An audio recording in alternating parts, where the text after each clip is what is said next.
Watership Down podcast is intended for listeners who are familiar with the plot. There may be spoilers. This episode is scripted by Newell Fisher, Leea Mäkelä and Michele Grimm, with script assistance by John Ruths, and is narrated, recorded and edited by Newell Fisher.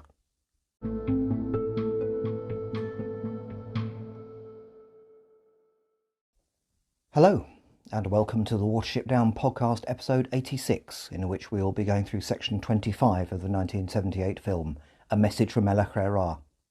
First though, I've had an email from Michele Grimm who says, quote, "First let me say that I thoroughly enjoy your podcast. I've been a fan of Watership Down since the early 80s, read the book first, then saw the 1978 film, but I can't remember when. Listening to your podcast inspired me to listen to the audiobook and to watch the film again. This is just a small comment on episode 85, section 24, The Great Patrol. Around 5 minutes you mentioned the optimistic clarinet theme, but I think it's actually a flute theme. I used to play the clarinet. It is quite beautiful and brings me back to my younger days when Watership Down was still new to me. Anyway, rare thank yous for reconnecting me to the music, the film and the book. I look forward to the next episode." End quote. Thank you for this correction, Michele. As I said in my reply to you, I'm not a musician, so such knowledge is of great value. And welcome to the El-ahrairah for services to musical seership. Next we return to the subject of age ratings for the 1978 film, a subject which also brings in the more generous ratings of the more family-friendly 1999 TV series. El-ahrairah member and stalwart Leea Mäkelä writes the following. Quote, "I was thinking about the age limits of the film as it was discussed in the latest episode. I'm under the impression that the 1978 film had been originally PG-12 in Finland, though now I'm not sure where I had gotten that information. Apparently Disney's Black Cauldron had similar. It might have had that rating in some other country and I picked that up from some article online. My VHS copy was from the turn of the millennium, and then it was already sunk to PG-7 and the current DVD seems to have PG-3. Interestingly, the DVD edition of the 1999 series has PG-7. End quote. And talking of the 1999 TV series, it seems that the full version has been edited over the years into shorter versions. Leea adds, quote, "The DVD edition of the 1999 series that I have is a cut that has 3 about an hour-long episodes of material from the first and second season. One about finding Watership Down, one about dealing with El-ahrairah, and one winter Christmas episode. I suppose the cut was was the same as it was for the VHS release, as I remember seeing separate VHSs sold under the name of each episode. That has apparently been a Nordic release, since on the DVD the language options are either Finnish, Swedish, Danish or Norwegian dubbing, no subtitles. I was very surprised to find out after watching the DVD edition that the original series was much longer, and relieved to find later the entire series on YouTube. Seems that the DVD edit was done basically so it would be more based on the book. That resulted in some jumpiness on the plot, as some rather large themes were mostly just referenced in passing, and then there was a lengthy periods of rabbits playing their gambling game." End quote. Let me reassure you all that when we eventually get on to the 1999 TV series, I will be analysing the full version, all 39 episodes, and the current plan is to deal with an episode per episode, as it were. There is much about this series that is of merit, both from originalist and revisionist perspectives. However, it also must be said that there is also much that is not, and I will not hold back on saying so. There may even be another trial or two for crimes against Watership Down, but the 1999-2001 series remains the largest expansion of the Watership Down universe on film, and as such it deserves the full attention of this podcast, even though it committed the sacrilege of simplifying the name of El-ahrairah. Talking of which, let's hear a message from him.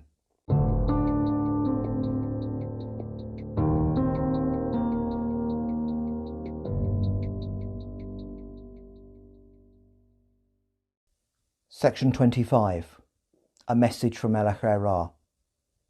This section covers from 74 minutes 50 to 77 minutes, and the equivalent chapters from the book are chapters 44, A Message from El-ahrairah, and 45, Nuthanger Farm Again. "Do you remember the rats in the barn? We got out of that all right." Yes, we did. We got out of that all right.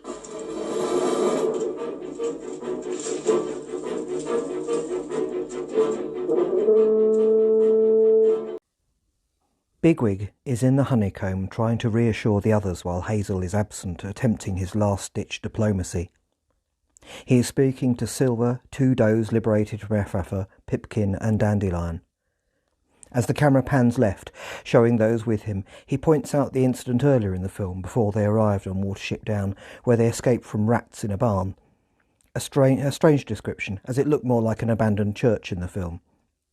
In the book, this incident is definitely described as having taken place in a barn and is described after the event. One suspects that comparing being attacked by rats to being attacked by the El-ahrairah El-ahrairah is little comfort to those with him. However, Pipkin allows himself to be reassured, agreeing with Bigwig in the general direction of Dandelion, who we briefly see crouch down to Pipkin's level, smile and open his mouth as if to say something encouraging. This brief moment is easy to miss and may have been part of an extended sequence in the honeycomb that was cut short in the final edit. If so, it was to move the action forward, which now happens in spades as fast-paced brass music I haven't been able to locate from the soundtrack plays. As it does, we see Hazel arrive at what I assume is the western side of the Watership Down Warren tree at a run. The camera pans left, following him as he dives down a hole on the east side, and we see earth immediately being dug after him, blocking it up. In the book, there does seem to be a pause between Hazel's diplomacy in chapter 43 and the actual beginning of the El-ahrairah attack in chapter 44, but not here. The El-ahrairahs are hard on his heels, and the shot cuts to Hazel inside the run, urgently blocking it before moving into the honeycomb and stopping to listen. Below the run he has blocked is another one that looks like it is being left half open. I suspect this is supposed to be Kehar's run, which they seem to think the El-ahrairahs will be nervous of due to the presence of his guano, which Hazel scattered in chapter 42 in an attempt to reinforce his possible presence. Of course we know he has gone. In the book, leaving this run open makes sense as it runs into the small wood or beech hanger that the warren lies at the northern end of. It is therefore less likely to be found anyway, but here, with just the one lone tree, it must be more easily discoverable and will surely need to be blocked or actively defended. Yet there seems to be no one defending it. I think this is the run that Hazel will shortly leave through with Dandelion, Blackberry and Hyzanthae, at which point it will be blocked. Cut to the El-ahrairahs above ground as two of them arrive at the west side of the tree and immediately start unblocking a run there. Two other El-ahrairahs arrive hard on their heels. Cut back to Hazel, who moves right. The camera pans with him to reveal a doe, Dandelion, Silver and another doe, all actively blocking runs. One of these does is probably Hyzanthae. The camera pans right with him again, past a tree root in the foreground, where we see two huddled does as well as Blackberry and Pipkin. Blackberry looks as if he is about to speak to Hazel, and it looks like this was another shot that was cut short for pacing. Cut to above ground. The two El-ahrairahs that arrive first are making progress with the first run they started digging out. Behind them, Woundwort arrives and perches on a large tree root to inspect progress.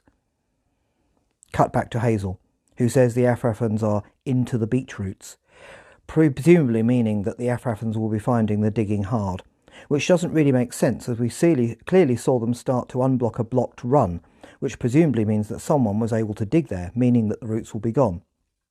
He says they will start at this end now. This presumably means they will start on the runs on the more eastern side of the tree. This is confirmed by the next shot, which shows the El-ahrairahs' terrible intentions.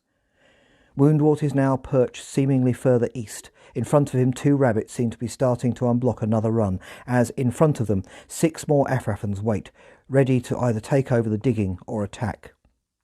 The camera shot rolls, zooms and pans left, to the far east of the tree, where we see 2 more El-ahrairahs working on another hole.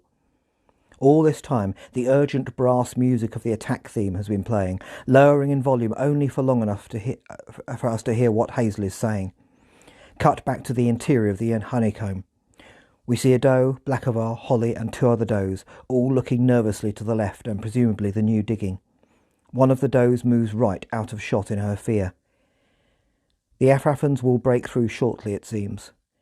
They will crowd into the honeycomb and overwhelm the rabbits of Watership Down, who seem to have no plan, no hope.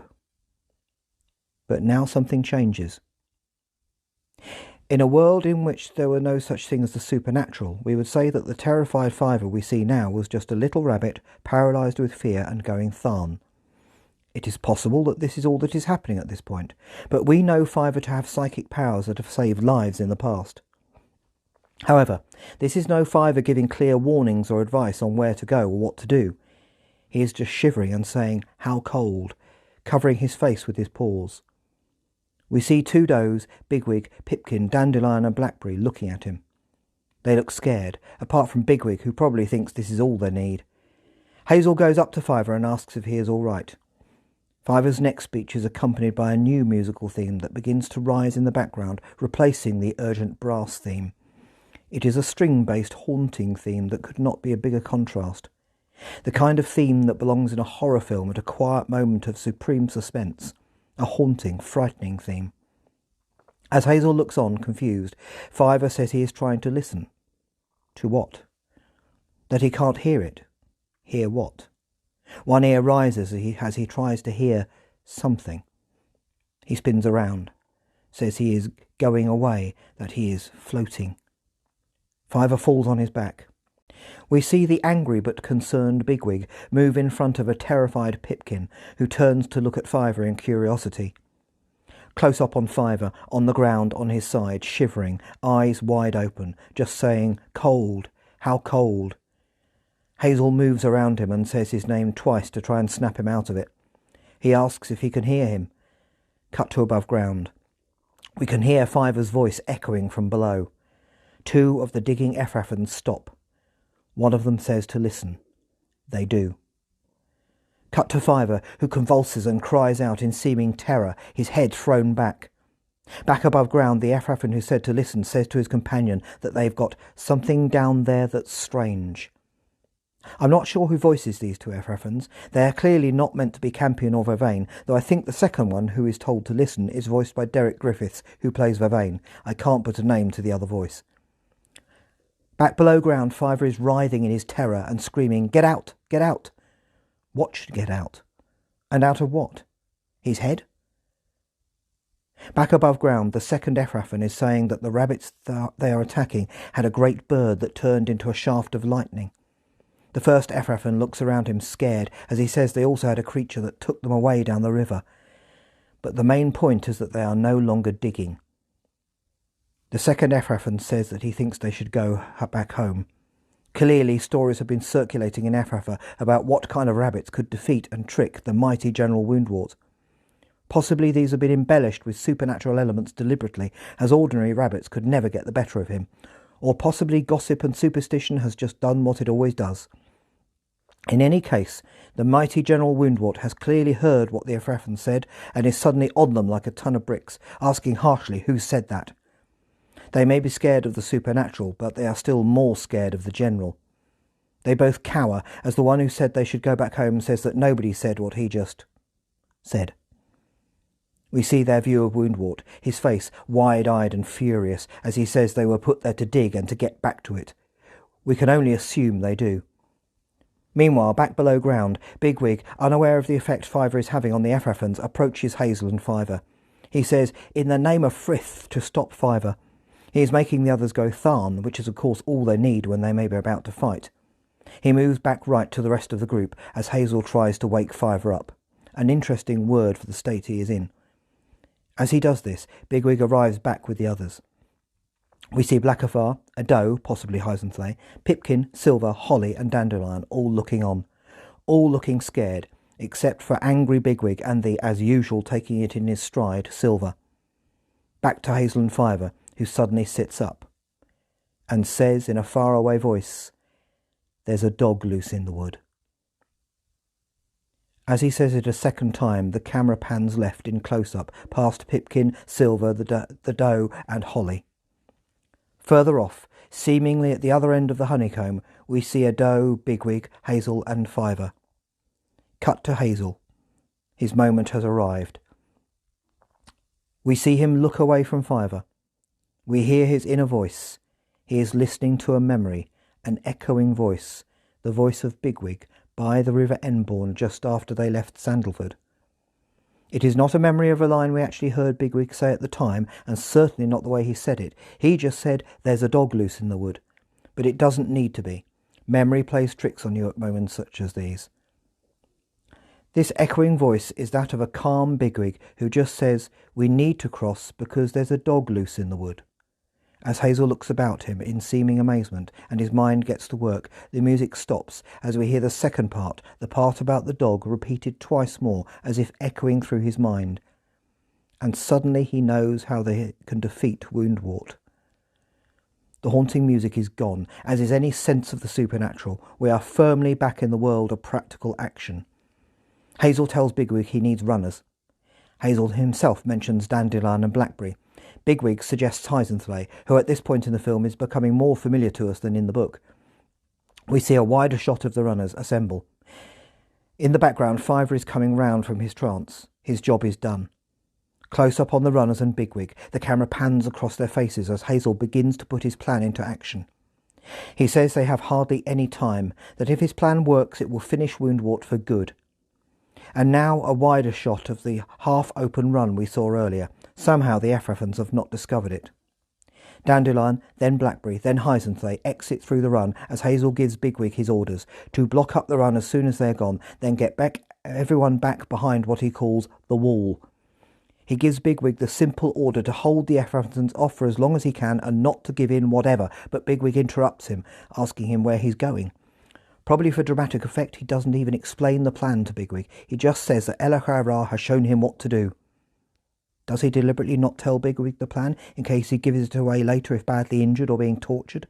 Such are the terrible decisions of leadership. Or is there genuinely just not enough time? In the book, he at least hints at his plan.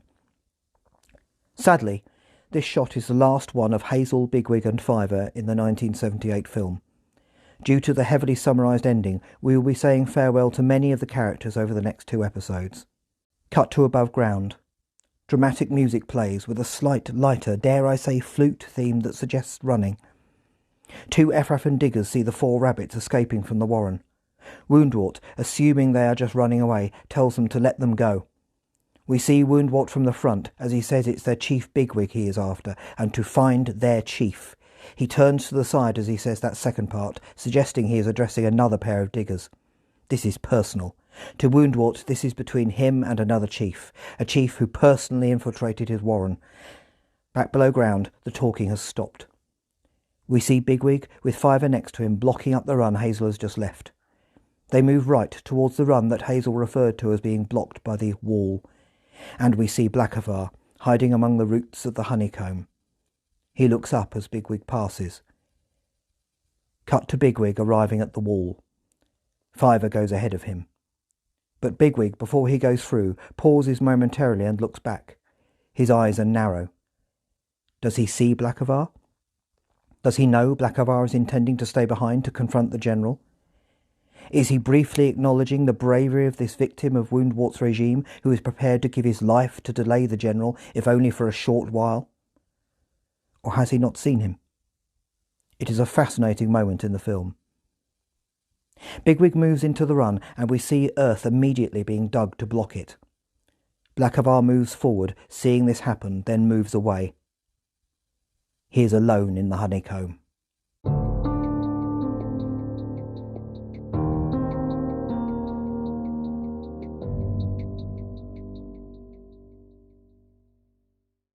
Comparison with the book. In the book, the assault on the besieged warren and Watership Down is a far slower affair, and we get a lot of detail from both our heroes and the Efrafans as to their plans. We also get a lot of Hazel's introspection as to how he got them here, as we hear the oppressive sound of the Efrafans digging ever closer from above. Here, though, the basic plan seems to be the same as in the book, though the rabbits underground do not seem to even have one until Hazel gets his message from El-ahrairah. It is Buckthorn, who is not in the film, who refers to the rats in the barn episode. Fiver goes into his trance more gradually, and when he does, he seems to impersonate the dog Rousby Woof from the recently told tale of El-ahrairah. The sound Fiver makes as he does this is terrifying to those above and below ground. Only at the tail end of this episode is Hazel reminded of the dog in the wood. He then hints at his plan, referring to chewing through another rope before taking only Dandelion and Blackberry with him. Heisenthal's addition as a runner is one of the film's feminist moments. The more extensive reactions to Fiver's noises from the Efrafans as a result of his trance are borrowed from the next chapter, Nuthanger Farm again, the film preferring to focus just on Hazel's urgent mission back to where they know there is a dog. And a cat.